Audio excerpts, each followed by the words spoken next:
जय हिंद दोस्तों, स्वागत है आप सभी का आपके अपने परिवार आदित्य रंजन सर कंसेप्ट्स में। तो मेरे भाई सर्ट्स एंड इंडिसेस के कंप्लीट होने के बाद में अब आप लोगों के लिए अगली वीडियो हम लेके आ रहे हैं सरलीकरण यानी सिंप्लीफिकेशन की। और सिंप्लीफिकेशन एक अकेली वीडियो में नहीं होगा, ये दो वीडियो में होगा। पहली वीडियो से ज्यादा मेरे भाई टाइप और ज्यादा क्वेश्चंस आपके दूसरी वीडियो में कवर होंगे। ठीक है, तो इसलिए इस बात को ध्यान रखिएगा कि आपको दोनों वीडियो को देखना बहुत जरूरी है। अक्सर बच्चे क्या करते हैं कि पहली वीडियो को देखेंगे और दूसरी को उन्हें लगता है कि नहीं नहीं पहले से ही मेरा काम हो जाएगा। तो इसीलिए मैंने पहले ही आपको डिस्क्लेमर दे दिया है कि अगर पहली वीडियो में मान लीजिए 15 क्वेश्चन है तो दूसरी वाली वीडियो में मेरे भाई 25 क्वेश्चन है। आप ऐसे मान करके चलो, ठीक है ना। तो ध्यान रखना 25 से 30 क्वेश्चन, जस्ट उसके डबल क्वेश्चन होंगे, डबल कंसेप्ट भी होंगे। इसीलिए पहली तो इंपॉर्टेंट है ही है, उससे कई गुना ज्यादा इंपॉर्टेंट दूसरी भी है। ठीक है, तो आइए मेरे भाई, सर्च इंडिसेस घातांक और करनी में हमने काफी कुछ आपको पढ़ा दिया था। अब हम आपको पढ़ाएंगे सरलीकरण, तो इसमें आपको धीरे धीरे करके एक एक टाइप हम कराते चलेंगे। अभी फिलहाल हमारा फोकस पूरा आप लोगों के टॉपिक के कंप्लीट कराने पर है। तो अभी प्रैक्टिस सेट को हमने होल्ड पे रखा हुआ है और सिर्फ अभी हम लोग एक एक करके सारे टॉपिक्स को कवर करेंगे। तो percentage, profit loss, discount, search indices और यहाँ पर अब जो बारी है वो है सिंप्लीफिकेशन की।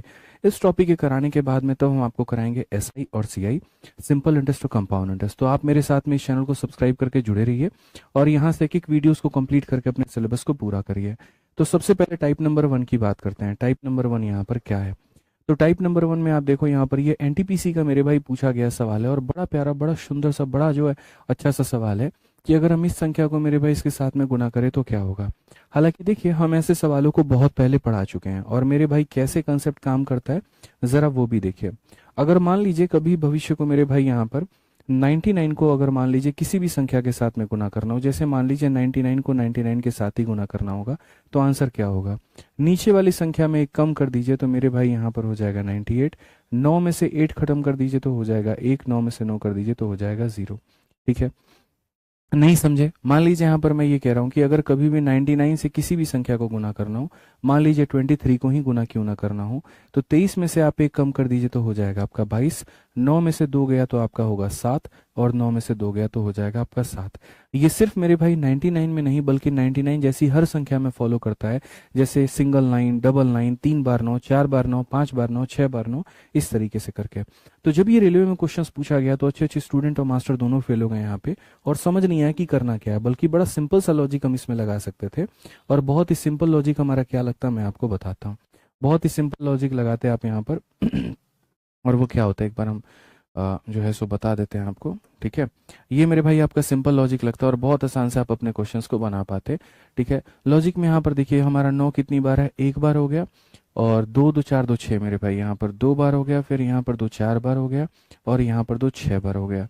तो कुल मिलाकर के मेरे भाई यहाँ पर हमारा 9 6 बार हो गया। और इसे मुझे मल्टीप्लाई करना है किससे? तो बोलेंगे सर 3 हो गया, 4 हो गया, 5 हो गया, 6 हो गया, 7 हो गया, 8 हो गया। इसे मल्टीप्लाई करना है सर, टेंशन की अपने को कोई बात ही नहीं है। इस संख्या में से एक कम कर देंगे, तो कम कर देंगे तो 3 4 5 6 7 और 7 हो जाएगा। 9 में से आपका देखो यहाँ पे पहले 9 से 3 गया तो 6 होगा, 9 से 4 गया तो 5 होगा, 9 से 5 गया तो 4 होगा, 9 से 6 3 होगा, 9 से 7 2, 9 से 7 2। तो ये हमारा देख लीजिए मेरे भाई कौन से ऑप्शन में है। तो अगर बात करेंगे 3 4 5 6 7 7, 3 4 5 6 7 7, 5 6 7 7।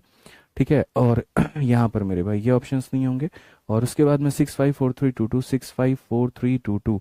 तो यहाँ पर मेरे भाई 6 5 4 3 2 2। ठीक है, जो है आपका 34 हो गया, तो ऑप्शन नंबर जो सी होगा वो हमारा क्या होगा? Correct answer.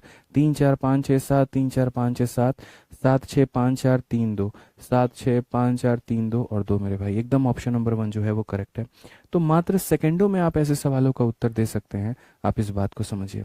आइए चलिए क्वेश्चन नंबर 2 देखिए, प्रश्न संख्या 2 देखिए मेरे भाई।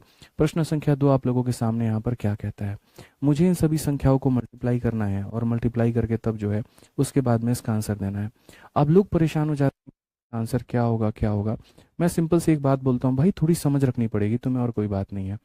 अगर आप देखोगे तो ये 12846 यहाँ भी है और वहाँ भी है, तो हम एक काम करते हैं वो कॉमन कर लेते हैं।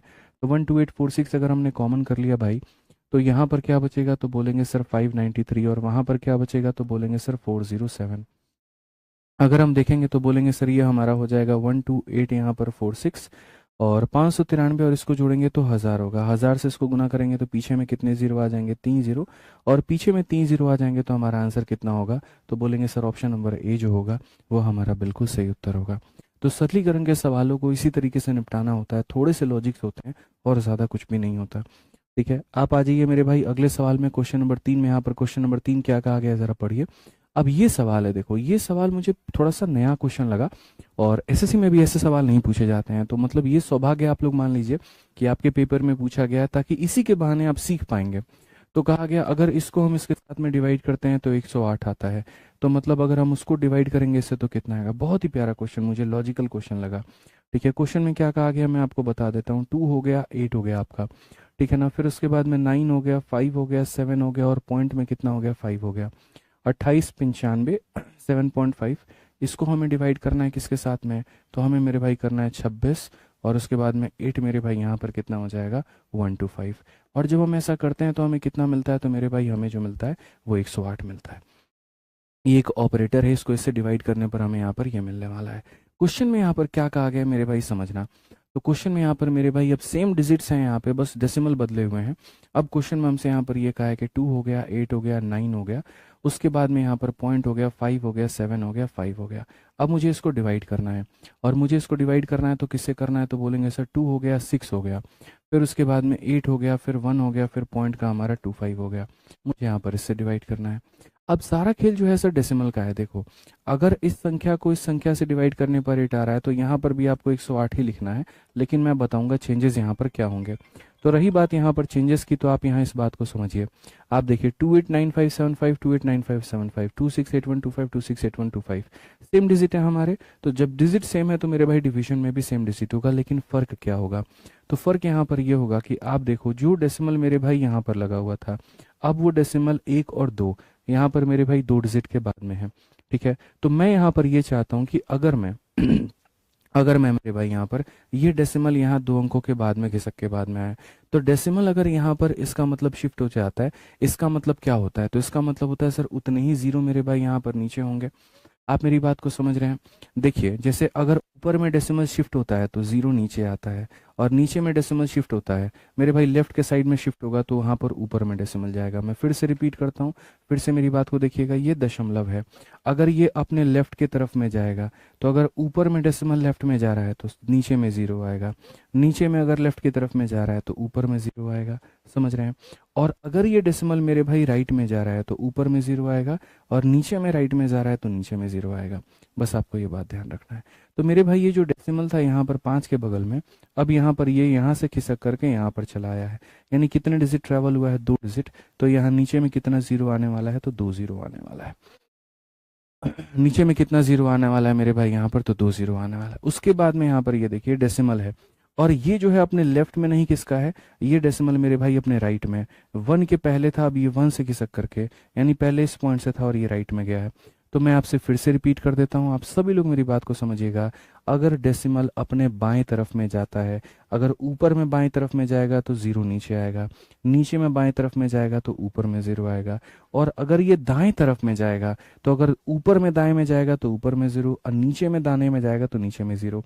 ये यहाँ से खिसक करके यहाँ गया है, एक डिजिट आगे, तो मेरे भाई यहाँ पर नीचे में एक डिजिट आगे लगेगा, यानी 108 को 1000 से भाग करना है तो 0.108 होगा, और 0.108 का मतलब ऑप्शन नंबर सी होगा। तो ऐसे सवालों को सर बनाना नहीं होता, उड़ाना होता है, समझना होता है, बस जैसे हमने आपको समझाया कि कैसे डेसिमल के हम शिफ्टिंग्स को करते हैं। ठीक है, आइए चलिए, जैसे मैंने कहा यहाँ पर कि बड़ा प्यारा प्यारा मेरे भाई मैंने यहाँ सरलीकरण में सवाल आप लोगों के लिए रखा है, और ऐसे सवाल सर ठीक है जो आपको बहुत ही फायदा पहुंचाएंगे। फायदा कैसे पहुंचाएंगे मैं बताता हूँ। ऐसे सवाल बाकी पेपर्स में देखने को नहीं मिलते हैं। अब ये अप्रोक्सीमेशन का क्वेश्चन है, लेकिन आप इसको कितने आसानी से बना पाओगे जरा देखो। सवाल में यहाँ पर कहा गया निम्नलिखित में से कौन सा विकल्प निकटतम अनुमानित मान के लिए बराबर है, ठीक है, या चिन्ह के बराबर है। तो कहा गया हमसे इतना % इस संख्या का, फिर उसके बाद में इतना % इस संख्या का, ये बराबर है 190 प्लस हमारा इतना के।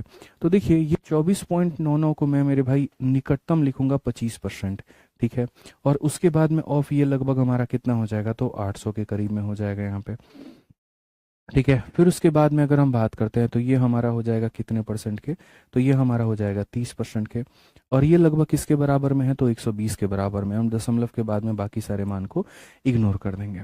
ये हमारा हो जाएगा दोस्त 190, और प्लस इसको हम मान लेते हैं और कितना परसेंट के करीब में, तो हम इसको मान लेते हैं 23% के करीब में, कि 23% ऑफ कितना हो जाएगा, तो x हो जाएगा।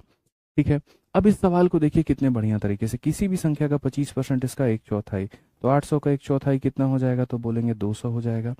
30% इसका हम बात करते हैं तो हमारा 36 हो जाएगा। ठीक है, तो ये 200 में 36 जोड़ेंगे तो कितना होगा, 236। तो अगर मेरे लेफ्ट साइड में 236 आ रहा है तो यहाँ पर भी 236 आना चाहिए मेरे भाई। 90 यहाँ से मिल गया है, 90 यहाँ से मिल गया है। इनफैक्ट अगर हम बात करते हैं मेरे भाई यहाँ पर, तो मैं सीधा सीधा कहूँगा 200 और प्लस 36, 236 में से 90 चला जाएगा तो मेरे भाई कितना हो जाएगा, 46। और ये बराबर हो जाएगा कितने के, तो 23% ऑफ मेरे भाई कितने के, एक्स के। 23% का मतलब सीधा सीधा आप कह सकते हैं सर 23/100 ऑफ किसका, तो 23/100 ऑफ एक्स का। यहाँ पे अगर आप इसे काटेंगे तो आपका आंसर आ जाएगा 200 और एक्स का मान कितना होगा, 200 होगा। कौन सा ऑप्शन होगा, डी फॉर देवसेना। जब मैंने ऑप्शंस को काफ़ी दूर दूर में देखा था तो इसीलिए मैंने अपने मन में विचार बना लिया कि मैं यहाँ पर अप्रोक्सीमेशन का ही सहारा लूंगा और उसी के माध्यम से इस क्वेश्चन को मैं बनाऊंगा। ठीक है, एसएससी में कभी ऐसे क्वेश्चन पूछे नहीं गए हैं, लेकिन रेलवे वाले बच्चों में पूछे जाते हैं और ये बहुत ही फायदे की बात है। आप सिर्फ एक सवाल नहीं, एक और सवाल देखो जो एनटीपीसी के मेंस में पूछा गया है। और क्वेश्चन क्या है, 9.99 का पावर इतना, तो मैं इस 9.99 को मैं मेरे भाई बना दूंगा 10, और ये पावर 3 मैं इसको कर दूंगा यहाँ पे माइनस। इसको मैं यहाँ पर 5 कह सकता हूँ और यहाँ पर मैं इसको 3 कह सकता हूँ भाई।